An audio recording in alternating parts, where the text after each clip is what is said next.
Julia Sibanda was a young woman in 1983. Her father, Shadrach Sibanda, was locked inside a house with other family members and burned alive.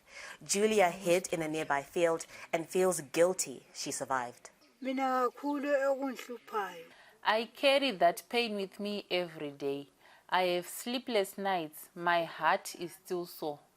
The killings and other atrocities were carried out during the first years of Zimbabwe's independence.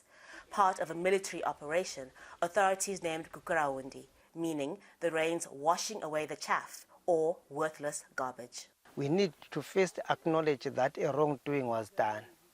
Then we allow the victims to share out their experiences, and they will guide us on what they need done. Maybe they don't want an apology, they just want an acknowledgement. The North Korean-trained 5th Brigade was under the command of Zimbabwe's former leader, Robert Mugabe.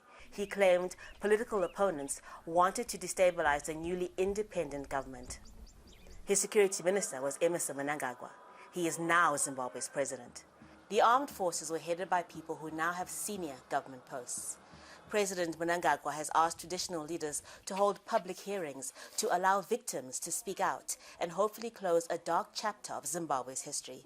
But some traditional leaders are skeptical. It's not owned by us as chiefs. We were actually given what to do. Because from the word go, it was said it was going to be a bottom-up approach. But from the look of things, it's top-downism. It's not known how many people were killed during the violence that affected some parts of the Matabeleland and Midlands provinces in the 1980s, but some organizations estimate up to tens of thousands. For decades, many people have been too frightened to talk. Elders in the community don't want people to forget about what happened here. This plaque or memorial is a reminder that people were killed here, including a 7-month-old baby.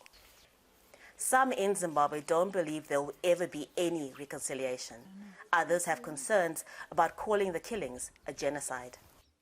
That could be determined after the hearings, when President Mnangagwa receives the final report. What's clear is that the trauma and pain of the victims is still raw. Haru, Mutasa, Jazeera, Tsholotsho District, Zimbabwe.